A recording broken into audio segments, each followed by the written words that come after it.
17 are there now. Okay. So good evening, everybody, and thank you very much for attending this meeting of the India Inclusion Research Network. It's always good to see familiar faces who are attending these meetings, and also occasionally some new ones as well. So you're all very welcome. I no doubt you've all had very busy weeks, and to give this level of commitment is highly commendable. So thank you for being with us. We are very fortunate today to have an eminent speaker. We have Durga with us. Durga Priyadarshini, who's the head of therapy at the Mirror Charitable Trust in Chennai, which I know of as being a very eminent organization doing extremely good work, not just in Chennai, but I believe wider in Tamil Nadu as well. So welcome and thank you for joining us this evening. Durga has a wealth of experience working in the field of neurodivergence, and we're very pleased that she's going to be talking to us today about her current research and some of the critical issues that she's dealing with, which I know are going to be of interest to everybody. Can we please follow the usual rules we have for this meeting? So once the speaker starts, could you please all make sure that your microphones are muted, apart from the speaker, of course, and your cameras are off, so that we can listen and Durga can speak without interruption. I think that's a courtesy to her as much as anything. We will have time for questions at the end.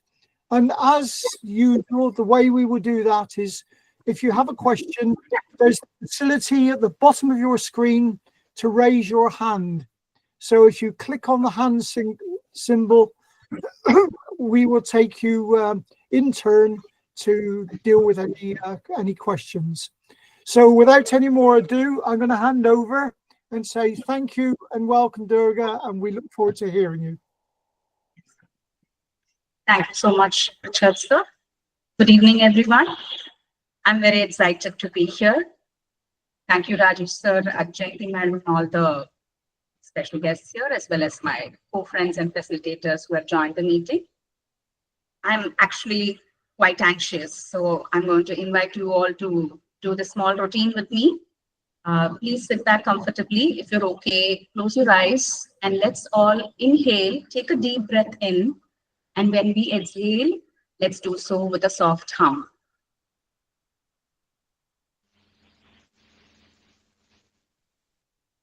Let's do that 2 more times. Inhale.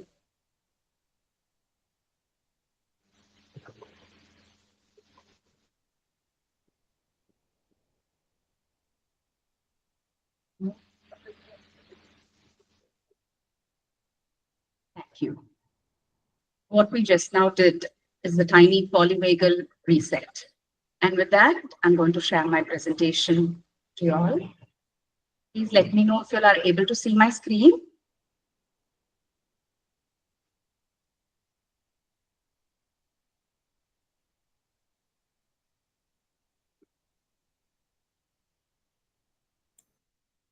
Yes, we can see your screen now. Thank you. Yeah. So today's topic is Wired for Safety.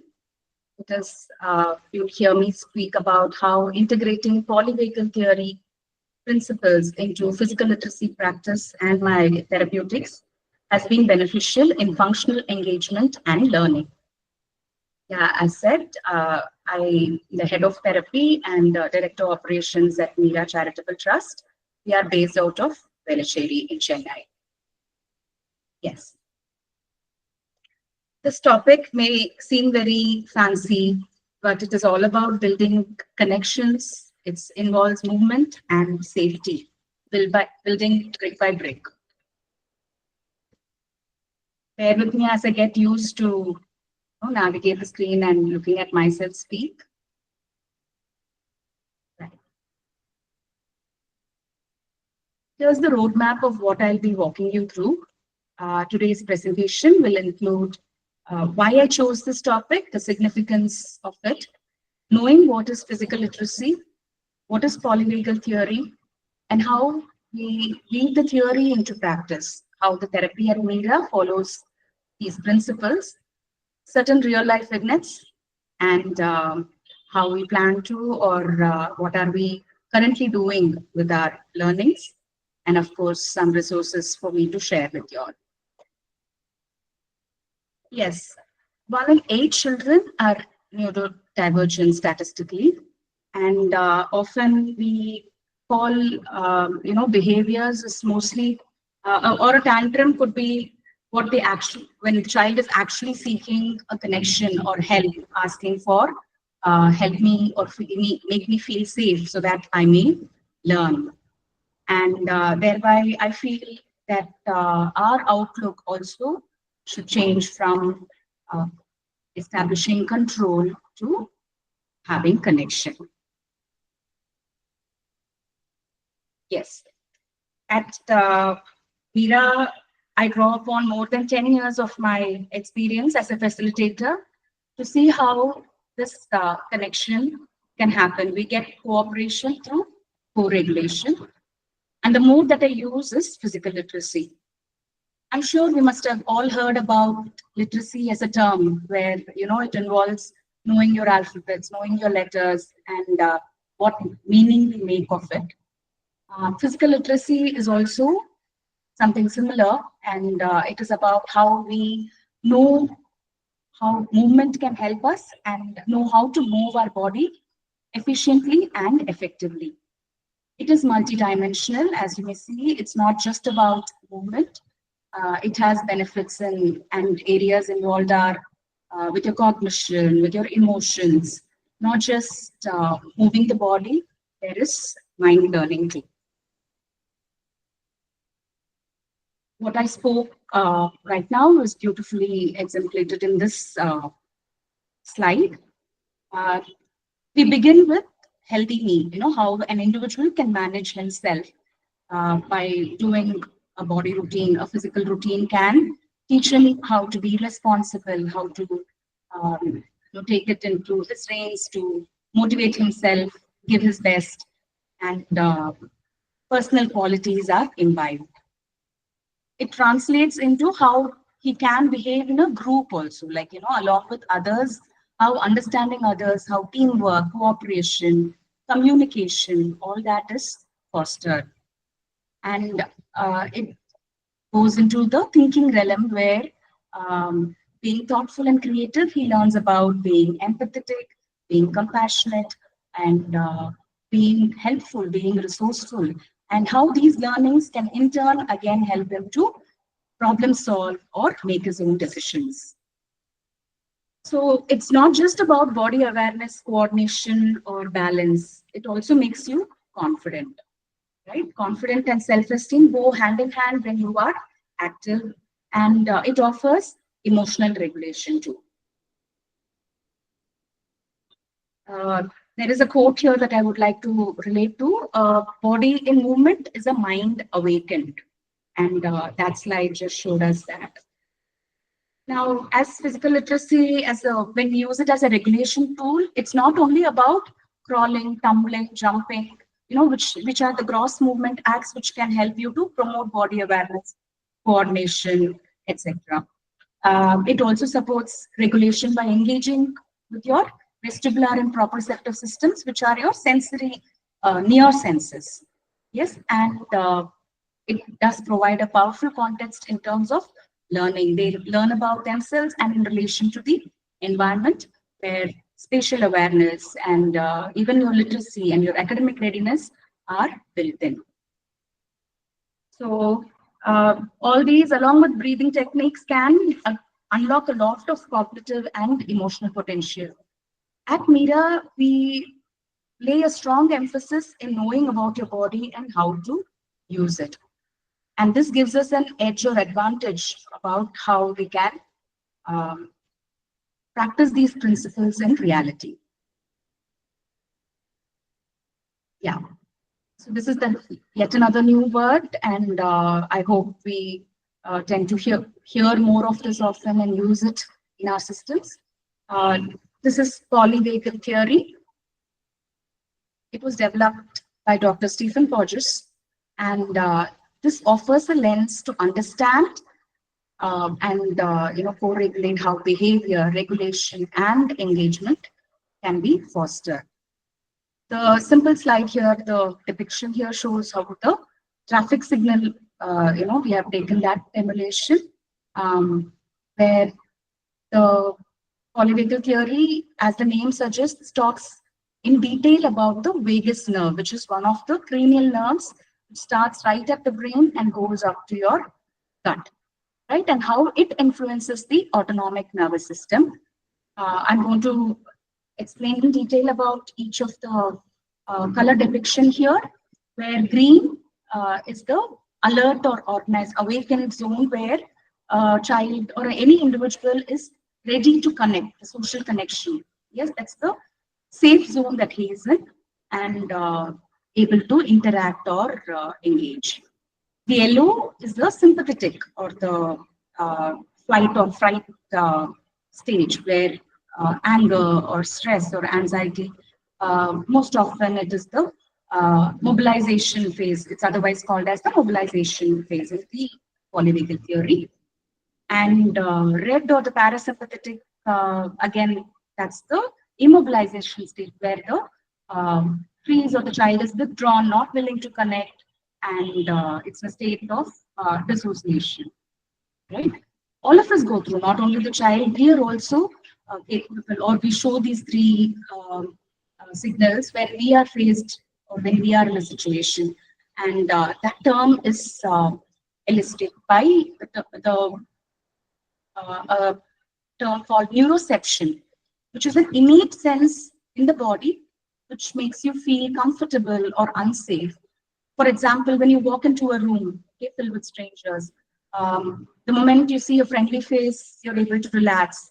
But sometimes the vibes are not there and you tend to retreat or go into a shell. Yeah. In this presentation, I hope to see how these insights can be integrated into my physical literacy practice so that we always move the child from or meet the child whichever state they are in and make sure that they are moved up the ladder so that they are able to engage and interact with us. That way, the next slide that I will be showing here is the polyvagal ladder, right? It's another depiction. Instead of the traffic light, it's the ladder here. As I spoke to you all, the ventral vagal, it is the topmost rung, is when we are all ready to learn. The child is calm, grounded, able to connect with people or anyone comes in touch with them. Sympathetic system is where the yellow light, right? That is when you are anxious or irritable, you're not comfortable, you're in a fight or flight mode, and do not want to interact. And the bottommost rung is the dorsal vagal ladder, where again you are in the dissociation phase, not wanting to interact and withdraw. So through these two depictions, I want to show that when we use this theory in practice, we meet the child where he is, right? And we try to move him up the ladder so that through our methods and therapy practices, so that he can be ready to learn and connect. Now, I would like to say Dr. Borges asks us to understand that behavior, or whatever behavior that we term that the child exhibits, also through another lens, that is the behavior can be seen as the depiction of the nervous system. There is a neuroscience angle to this. And as the learned Canadian physician says, like Gabermate, he says that safety isn't an absence of threat, it is the presence of connection. We need to connect with our child or with our client so that the nervous system communicates to us. Now, I have come to understand the core principles of polyvagal therapy to be co-regulation over correction, as I initially quoted in my slide, rhythm and predictability, introspection and awareness using sound, breathing exercises, and body movement. These are all typically part of the physical literacy practice also, right? So that way I'm able to draw parallels to the to my knowledge in physical literacy as to the principles that this theory speaks. Now, I've also realized that calmness can be contagious, right? When we express or when we put on a calm facade, that rubs on and it is infectious in that child or whoever comes in contact with us or an association with us, it's possible to imbibe.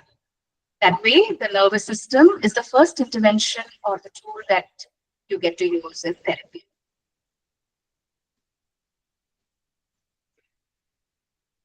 Right. So, Mira's therapy approach. At Mira, my interactions or my sessions begin with early intervention.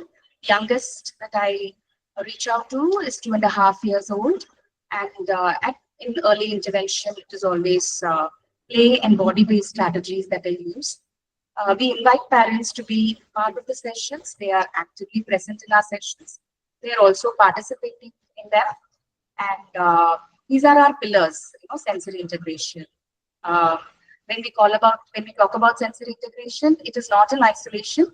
We see to it that sensory integration is carried on or embedded in their functional goals. At whatever level they are, we see how it can be threaded into their daily routines, as in terms of their ADLs, in terms of their functional activities, learning, right? So we weave them in. And we also do a lot of, or give an emphasis on listening programs, whereby we, the auditory retraining, yoga-inspired activities, the Eastern methods of Chinese massage, functional independent skills, all these are threaded in. Right. So at Mira, I want to say that our approach grew not only out of science, but also silence. When a child does not respond to your name or your call, it's actually unnerving. And there is a parent who is also watching it, with a mix of hope and fear. But we go down to the child's level and make sure that he or she is comfortable and able to connect with us before we go on setting up our goals and moving in. And earlier on, in my early days of therapy practice, I used to think I had it all. I had the necessary tools. It was like, you name it, I had it, like a fidget tool or a yoga mat or the visual schedule. In time, I realized, it's not only the tools, it's only when I embody safety.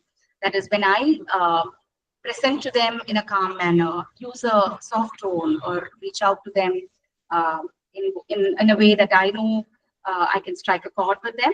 Children began to respond.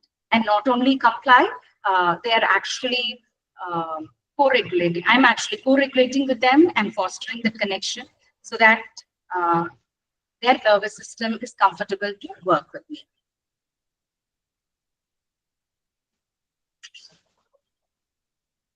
Yeah. So this has also led me to look at sensory integration with the polyvagal lens. As you all may be knowing, sensory integration involves our external senses and our internal senses of, proprioceptive system and our vestibular kinesthetic systems all rolled into one, helping us to function. And these sensory techniques are not going to be useful if they are done in isolation, and it does not act on its own. Like, there is no one sense that works for in unison, right? It is a holistic balance that we are tending to strike. So a therapeutic session of mine will have all these factors rolled in. And when I look at it, when I came across polyvagal theory, I could see the parallels drawn in. Here are some visuals that I would like you all to see. These are taken from our sensory experience exhibition. At Mira, every year from 2016, we have been hosting the sensory experience exhibition, what we shortly call as SEE. And that is done basically to demystify sensory concepts and sensory integration theories and make it relatable for our parents and wards. So we choose themes every year, and around which the entire Mira becomes a home one day.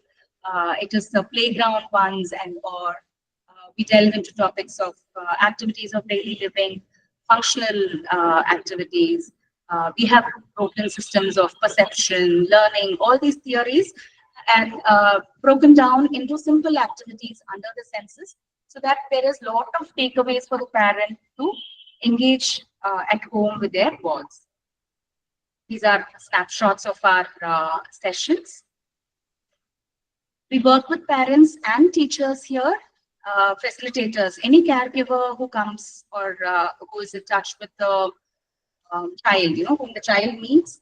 We try our best to make them understand and roll it all into one, so that they are able to do their best in the child's learning journey. Yeah. As we saw, there are more than 2 states involved, right? We saw the 3 states involved in our nervous system. And these are some of the activities that I tend to use when, depending upon the level of the child, depending upon where he is, I move him from the passive or shutdown stage to engagement, where he's ready to move on to. It may take me 1 session, it may spill over to home. All in all, I move the child from being in the withdrawn stage or retreating stage to up the ladder where he is ready to connect. Yeah. I've come to understand it's not only the child who has to be helped. Many a time it involves the parent, who's the safe anchor, who's the adult in the equation for the child to relate to. And at Mira, as I told earlier, parents are a very integral part of our therapeutic process. They are observers first. They are in our sessions. They observe all movement and therapeutic activities. Slowly, we shift them into co-regulator mode, where we give them the strategies, we give them trackers, we give them ideas and tools to practice at home, and help them care and help them foster that connection through co-regulation. For this, we have several initiatives. Some of them are Mira Early Intervention, what we call as MEI. MEI is body. MEI is body in Tamil. MEI is also truth in Tamil. In Japanese, it refers to a sprout. Very aptly, it is the nurturing that is needed for a young one to fully grow into a plant. So this Mira Early Intervention group has been an active forum where we call in experts to give them lectures or understand about holistic development. What are the several factors imbibed in science as well as in practice that can be forwarded to them, so that it is an easy practice. Shraddha and Shakti are again parent empowerment modules. We convene such modules for learning and teaching facilitators, caregivers, with chunks of topics, with the whole course of development and how learning happens. We thread the multiple intelligence theory and make sure that the child is looked as a whole, and the parent does their bit to do their best, as well as we help them in the process. After being an observer and co-regulator, sometimes we want the parents to step back too, or we become allies and friends for their wards. There we ask them to take on the role of a partner. We bring in a lot of executive function strategies, and we tell them it's not enough if they are going to be able to do only at the therapy session or only at home. It is important that they are able to generalize this. So what starts at as simple games, functional chores at home, if they can replay it or if they can set it up across different scenarios, across different spaces that the child attends to, that's a job well done. And we have structured check-ins. We check with our parents. Many times I understand from practice, more than the child, it's the parent or the caregiver who needs me most. And it may be a smile, it may be a hi message with an emoji, or a warm hug that all that they need is that, for them to believe and make these shared rituals and connections together. Yeah, these are snapshots of some of our sessions. This program is called Swastham. We have a team of experts in the field of psychology, in the field of storytelling, visual arts. We open many professionals because it takes a village to raise a child, and we strongly believe it's teamwork, it's interdisciplinary, and we bring in all these experts to make sure that our parents benefit and understand it as a whole. Right. When I talk about a session, polyvagal influence session would actually have me getting into these principles. Yes, so it will have grounding where I greet the child, where I set the stage, where I tend to understand from the parent check-in as well as the child's representation of where he is at the ladder, and gently guide him or coach them to be active or engage with me. For engagement, I rely on my therapeutic activities and principles of polyvagal theory of sound. It could be sound one day, it could be the sensory strategies, it could be rocking on the balance board. I try to make it as friendly, child-friendly, considering the sensory diet and sensory situation profile of the child. Knowing the child better helps me to plan a session and expand it after getting their attention or engagement. I see how to move it one notch higher so that there is a challenge or they are motivated to attempt a slightly challenging task so that they are alert and active. And then I wound down with a talk to the parent or even to the child to make it a practice at home, how they can carry it on in different spaces, and thereby ensure that when the child leaves, he's in a happy, alert state. So as you see, in this journey, I have come to understand a very important role that I play as a regulator. And as this slide depicts, it's the tone. It's not the tools that matter. It's how you present yourself, how you show up to the child that you are in control. In fact, there's a famous anecdote I would like to quote. Learned practitioner who said that imagine when you enter a session, you will have to remove your dupatta, you remove your clothes so that you are going neutrally, welcoming the child, taking off the other garbs that you may play as a friend, wife, or other roles that you have in your life. At that, in that session, you wear another dupatta, or like at the threshold, you wear a robe of being there for the child as a therapist or as a friend maybe, or as a co-regulator, whereby through your presence, they are able to regulate themselves. There is a beautiful word that I learned as I was reading polyvagal theory. It's called attunement, and all these are packaged in it. How your tone, your posture, how you hold yourself, a calm presence, as well as taking care of yourself. And breathing exercise is the simplest tool that you can use effectively there. Right.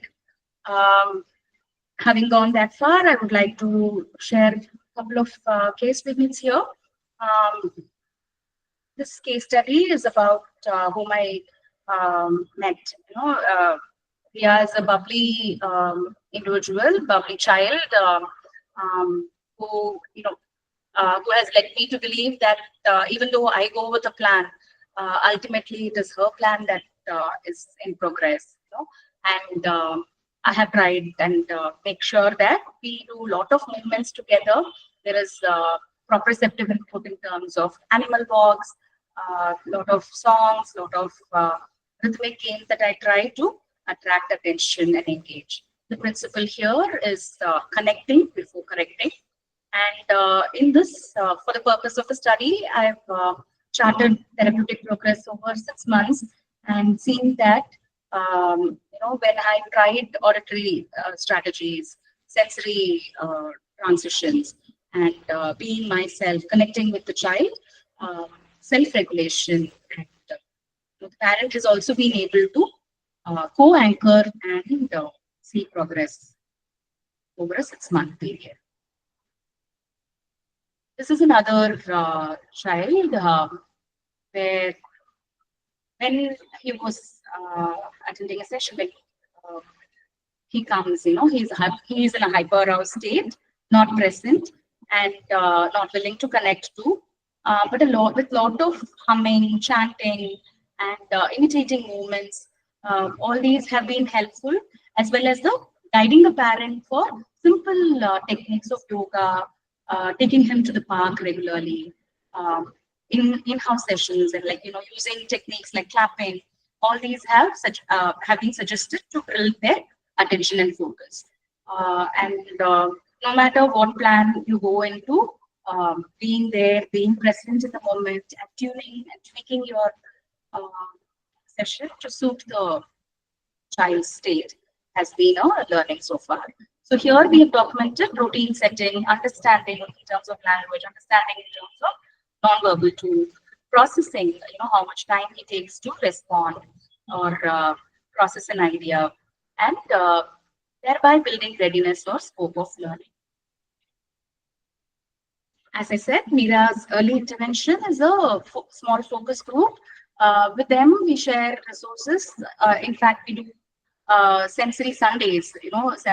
Recently in the month of May, we've started sharing with them YouTube videos of sensory play activities that they can do, and along with all other domains that access play. There are multiple benefits that you can bring, weave it into that activity, where communication, language, how they can engage and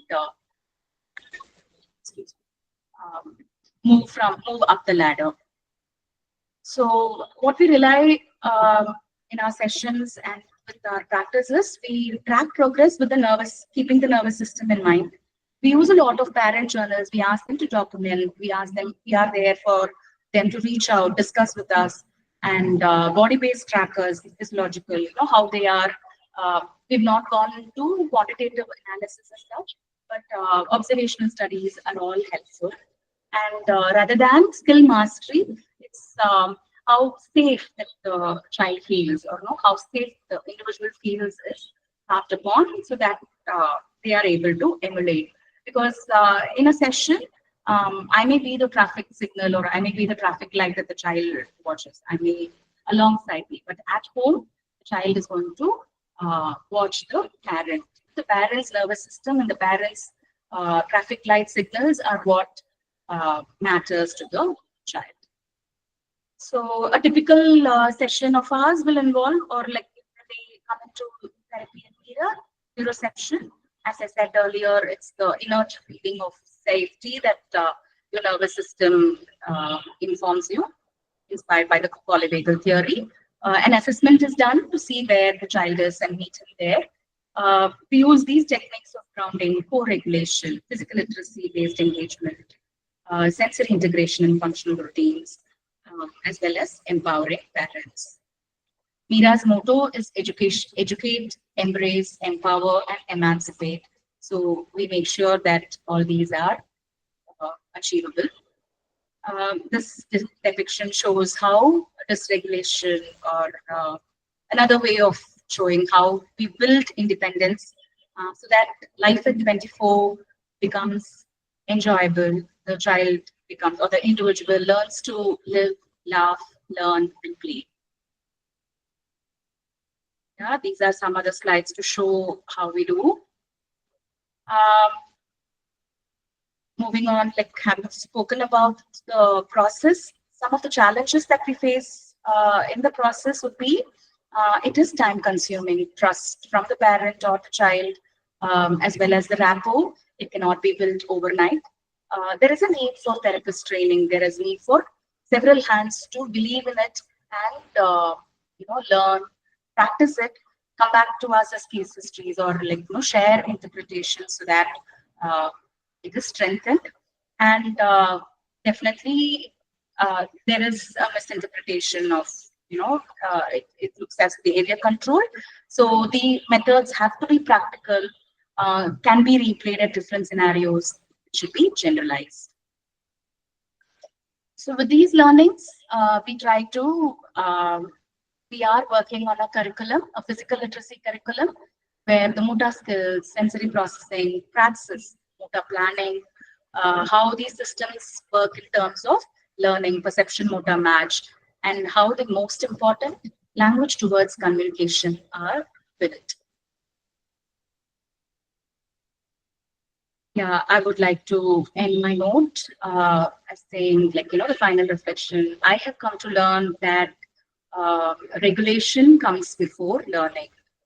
Before skill mastery or any learning, regulation is prime and it's of importance. And how as anchors, how as facilitators, when we embody safety, it supports engagement at the top ladder. And polyvagal therapy is relational. We don't learn to regulate by being told what to feel. We learn when someone sits beside us and helps us feel safe. To quote Deb Dana, who has famously quoted this, and I think this strikes a chord definitely. And I hope you enjoyed the presentation. And if you can think of one child or one client of yours who may benefit through these principles, that is the takeaway that I would like you all to have. Thank you. These are the resources that I forever come back to, or refer to. And finally, thank you for giving me the stage. I look forward to your feedback and questions. Thank you very much for a very clearly presented and very interesting presentation with many practical ideas I felt within it as well. It was good to see practice associated with theory and some useful ideas, which I'm sure many people within the session will have been interested in, and some will be thinking undoubtedly of some of the young people they work with and how some of these principles may be applied to them. So can I ask people please to raise their hand if they have a question?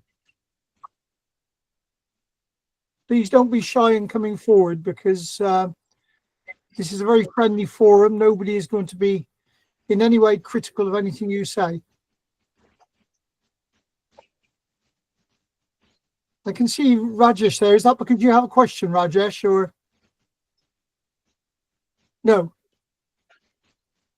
Okay, maybe I could start off then by saying, when you begin this process with parents, how do you introduce this idea to them, the idea of this therapeutic approach? Because I would imagine many of the parents you deal with have been looking for answers and solutions, if you like, and will be quite wary about something they're not familiar with. Can you say a little bit about how you approach parents in this way?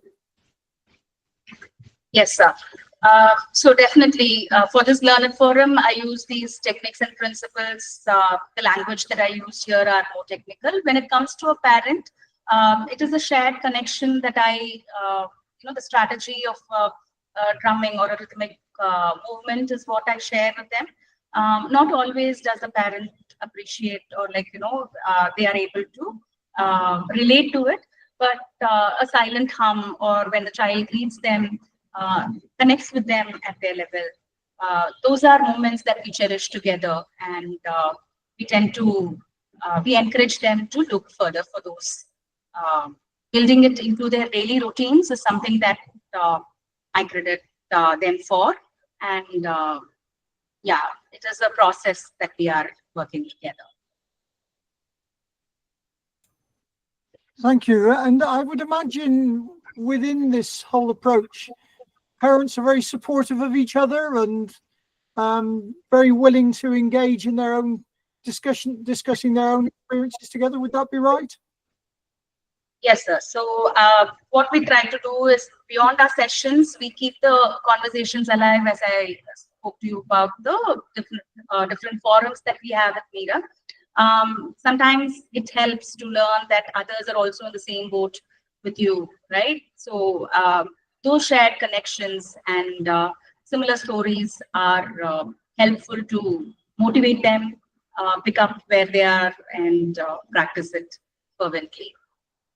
So there are regular study circles, there are regular meetups, and we are there. We show them that we are there, and we are, as I said, we are anchors there to listen to them and hear about their challenges as well as their victories, small victories. Celebrate small moments together. And I'm sure other people will have questions in a second, so please do put your hands up. But just one final one from me, perhaps. How long have you been actually operating this system? Do you have any children or young people or families who've been going through this for an extended period of time? And can you say whether this therapeutic approach has to be changed or modified at all as they make progress through the system? Unfortunately, I'm not documented yet, sir, but that is a trajectory that I would like to explore now. Having seen and being able to relate to the principles, I think the numbers, when we show them in terms of actual numbers, it's going to be more credible and worthy of a publication, probably. Good. Yes. I look forward to seeing the publication because, as I often say in this forum, we hear really good work and it's shared with a very limited audience. You know, we need to get more of this this information, preferably in peer-reviewed journals, if possible. There must be somebody else here, I'm sure, who has a question. Ah, yes. Dr. Narayan, Janti, you got your hand up. Would you like to come in, please? Thank you, Richard. I just would like to congratulate Dr. Priyadarshini for this wonderful presentation. I have a bad throat and fever, so slightly my voice is not so clear. Pardon me for that. Yeah, it was a very good presentation. And I like the way you said that first, we need to be sensitive to the children's needs and what they try to communicate rather than calling it as a problem behavior in the child. All the way through, your focus has been like the child leads and then we follow to help the child.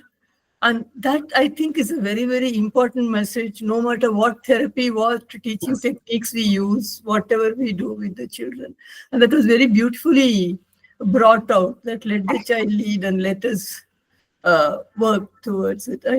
And I want to go with Richard in saying that this be published and we'll all be happy to help with research methods if at all there is a need, or you yourself are a researcher, maybe you will be able to do yes, it on I would like to share that I've been selected for a PhD. I hope to do justice to that. That is on the one side, but this work that you've been doing, documenting and making it a qualitative study with so many case studies with you, it will make a real good case for qualitative research for that. And I just have to seek one clarification. So do you do this with no, I don't know. I want to ask this, that there are children who are hypersensitive and children who are hyposensitive to situations, various sensory stimuli around. And there are those with no such issues in them. So your approach is with all the children, or you have selected ones who need to go through this polyvagal approach that you are trying to do. The basic principles are fine, that the child leads and then you allow him to co-regulate. All those are all fine. But therapeutically looking at it, are there different approaches or different ways, principles remaining the same? Can you throw light on that, please? Yes, Once ma'am. again, fantastic presentation and thank you. Yeah. Thank you. Yes, ma'am. To answer your question, it differs case by case, right? So, though the principles remain the same, in a session, it is the course of the interaction that I tend to rely upon. A child in sensory state may shift within a day, within a period. So, being aware and imparting that knowledge to the parent also. So it's been a journey. It is continuing. There are best days, there are off days. So we tend to see how best to customize the sensitivity depending upon where the child is needed there and take them.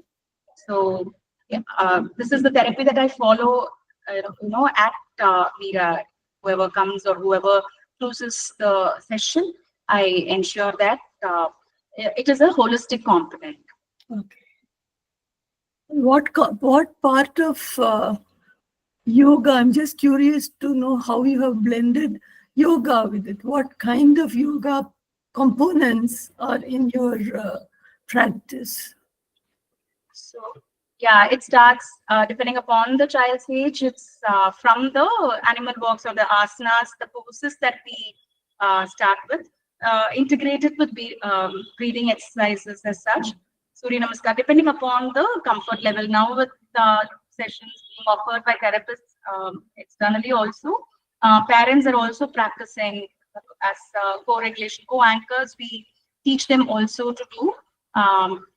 I'm trained by the Bihar School of Yoga, so I rely on my practice there. You blend it with the Therapeutic practice, yes. Dr. Porges' work. Pardon? Dr. Stephen Porges has not got yoga in it, so you are blending it with his work. Yes. So I take his principles and I use Eastern methods like, as I said earlier, Chinese massage. I take the best out of all and see which one suits best.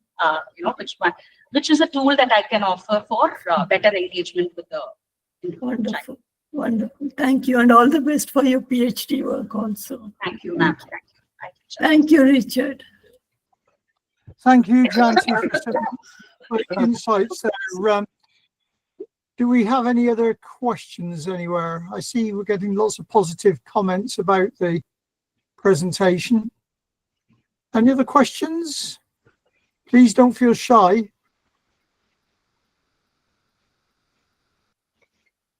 No? Okay, well, this is your last chance if there are no further questions. Okay, in that case, it falls to me to say a big thank you to our presenter, Durga, today for her excellent presentation. And like Professor Narayan, I wish you every success with your PhD, and I'm sure it will go very well. I look forward to reading publications from this in the future. I think everybody here would agree that you were doing very important work. And I hope to perhaps catch up with what you were doing in Chennai in the near future. So, yes, sir. I look forward to your support. Thank you. Good. And as always, I'd like to say thank you to Rajesh as well, who does such an excellent job of organizing these seminars. I'm sure there are people in this audience who are doing interesting work themselves, which would be ideal to present at this forum. If that is the case, then do feel free to let Rajesh know, and I'm sure he'll try and build you into the schedule. So, don't feel shy about coming forward, because as you see, it's a very friendly forum. Everybody's interested, and it's an opportunity to practice presenting your work to other people. So, Rajesh, I'm going to hand over you just to close proceedings and say anything about future events. Yes, thank you very much, Durga Madam, for your wonderful presentation. Thank you for the opportunity. I would like to take this opportunity to thank our mentors, Professor Richard Sir, Jayanti Ma'am, and Himanshu Das Sir, Nitika Madam, my co-coordinators. And thank you all who have joined today for this wonderful session. Next month, we'll again meet on the 25th of July with yet another series. Till then, thank you. Bye-bye. Good night. Thank you, sir. Thank you, Rajesh. Thank Bye, you. everybody. everyone. Yeah. Thank you, everyone. Have a good weekend. You too.